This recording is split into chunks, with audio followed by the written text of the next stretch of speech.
ഇത് Manjapra mass Motors എന്നായിരുന്നു. നമ്മുടെ ഹോണ്ട ആക്റ്റീവ 125 ആണ്. അത് ജനസർവീസായിട്ട് ചെയ്യുന്നുണ്ട്. നമ്മൾ ഫുള്ളായിട്ടൊന്നും എല്ലാ ഭാഗങ്ങളൊക്കെ ഒന്ന് ചെക്ക് ചെയ്ത് പോകുന്നുണ്ട്. അപ്പോൾ അതിൻ്റെ ഭാഗമായിട്ട് നമ്മളതിൻ്റെ ബാക്കിൽ ബ്രേക്കൊക്കെ ഒന്ന് ചെക്ക് ചെയ്യാൻ വേണ്ടി വെച്ചാണ്. ബാക്കിലെ ബ്രേക്ക് ഷൂ കുഴപ്പമൊന്നുമില്ല. ഇത്തവണത്തെ കൂടി നമുക്കത് ക്ലീൻ ചെയ്തിടാം. അടുത്ത തവണ നമുക്ക് ആ ബ്രേക്ക് ഷൂ മാറ്റേണ്ടി വരും. ഇത്തവണ നമുക്കത് ക്ലീൻ ചെയ്താൽ മതി. പിന്നെ നമ്മൾ അതിൻ്റെ ക്ലച്ചിൻ്റെ ഭാഗമൊന്ന് ചെക്ക് ചെയ്യാൻ വേണ്ടി വെച്ചാണ്. ക്ലച്ചിൻ്റെ ഭാഗത്ത് വേറെ കംപ്ലൈൻറ്റോ കാര്യങ്ങളൊന്നുമില്ല. ഈ ക്ലച്ച് ഷൂ വർക്ക് ചെയ്യുന്ന ഭാഗത്ത് ചെറിയൊരു തുരുമ്പിൻ്റെ അംശം കാണുന്നുണ്ട്.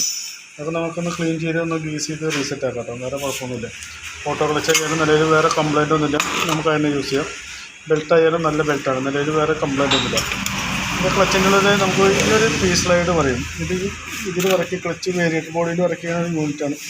ഇത് അത്യാവശ്യം നല്ല രീതിയിൽ പ്ലേ കാണിക്കുന്നുണ്ട്. അപ്പോൾ നമുക്ക് ഇതൊന്ന് മാറ്റിക്കളയാട്ടോ.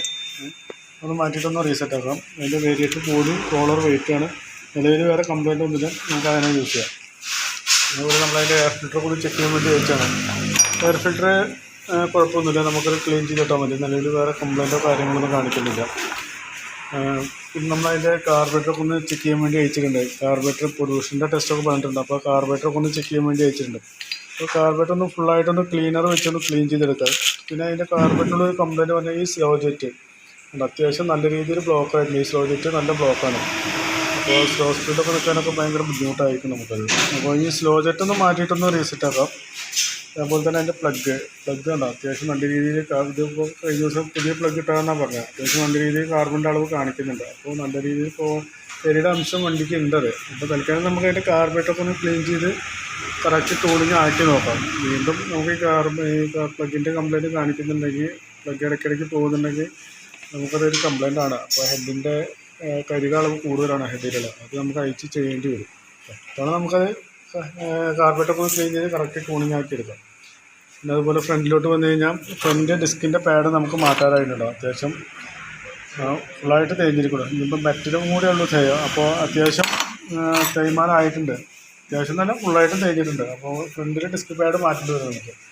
നമ്മളൊരു ബാറ്ററിയൊക്കെ ഒന്ന് ചെക്ക് ചെയ്യാൻ വേണ്ടി അയച്ചിട്ടുണ്ട്. ബാറ്ററി ഇരിക്കുന്നത് 2023 മോഡല് ആംറോണിൻ്റെ ബാറ്ററിയാണ് ഇരിക്കുന്നത്. നിലവിൽ സെൽഫിന് വേറെ കംപ്ലൈൻ്റ് ഒന്നുമില്ല. എന്നാലും ബാറ്ററിക്ക് വല്ല കംപ്ലൈൻറ്റ് ഉണ്ടോ എന്നും ചെക്ക് ചെയ്ത് കൊണ്ട് വാറണ്ടിയുള്ള ബാറ്ററിയാണ്, വാറണ്ടി പീരീഡിലുള്ള ബാറ്ററിയാണ്. അപ്പോൾ നമ്മളത് ചെക്ക് ചെയ്ത് നോക്കുന്നുണ്ട്. അതിൻ്റെ വോൾട്ടൊക്കെ ചെക്ക് ചെയ്ത് നോക്കുമ്പോൾ 12.89 വോൾട്ട് കാണിക്കുന്നുണ്ട്. അത് ടെസ്റ്റിലേക്ക് കൊടുക്കുമ്പോൾ കംപ്ലൈൻറ്റ് ഉണ്ടെങ്കിൽ നമുക്ക് ഇവിടെ അറിയാതെ. ബാറ്ററി ഓക്കെ ആയിട്ടാണ് കാണിക്കുന്നുണ്ട്. ഈ പച്ച ലൈറ്റാണ് കത്തിയിരുന്നത്. ബാറ്ററി ഓക്കെയാണ്. നിലവിൽ വേറെ കംപ്ലൈൻ്റ് ഒന്നുമില്ല ബാറ്ററിക്ക്. അതുപോലെ ഫ്രണ്ടിലെ ടയറും ബാക്കിലെ ടയറും മാറ്റാറായിട്ട്. ഫ്രണ്ടും ബാക്കും ടയറും നമ്മൾ മാറ്റുന്നുണ്ട്. പിന്നെ അതിൻ്റെ ആക്സിലേറ്ററുകൾ ഒക്കെ കേബിൾ ടൈറ്റായി തുടങ്ങിയിട്ടുണ്ടോ. അപ്പോൾ അടുത്ത സർവീസ് ആകുമ്പോഴേക്ക് കൂടുതൽ ടൈറ്റ് ആവുമല്ലോ. അപ്പോൾ കൈയോടെ നമുക്ക് അതിൻ്റെ കേബിളും മാറ്റിവിടാം. ആക്സിലേറ്ററിൻ്റെ കേബിളും മാറ്റിവിടാം. ചോക്ക് കേബിളും ടൈറ്റായി തുടങ്ങിയിട്ടുണ്ടാകും. അപ്പോൾ ചോക്ക് കേബിളും ആക്സിലേറ്റർ കേബിളും നമുക്കത് മാറ്റിവിടാം. അതിൻ്റെ എയർ ഫിൽറ്ററിൻ്റെ സെക്കൻഡറി എയർ ഫിൽറ്റർ പറയാം. ഇതും കുഴപ്പമൊന്നുമില്ല. ഇത് നമുക്കത് ക്ലീൻ ചെയ്തിട്ടാൽ മതി. അതിൽ വേറെ കംപ്ലൈൻറ്റ് ഒന്നുമില്ല. നമുക്ക് എഞ്ചിൻ ഓയിൽ മാറ്റാറായിട്ട്. അപ്പോൾ എഞ്ചിൻ ഓയിൽ കൂടി ഒന്ന് മാറ്റുന്നുണ്ട്. പിന്നെ ഈ സൈഡുണ്ട്. ഈ ഫ്ലാപ്പൊക്കെ കട്ടായി പോയിട്ട് ചെറിയൊക്കെ കാർബറ്റിൻ്റെ അവിടേക്ക് അടിച്ച് കയറണം. അപ്പോൾ ഇവിടെ നമുക്കൊരു ഫ്ലാപ്പൊക്കെ സെറ്റ് ചെയ്ത് റീസെറ്റ് ചെയ്യാം. അപ്പോൾ അതുകൂടി ഒന്ന് ചെയ്തു തരാം.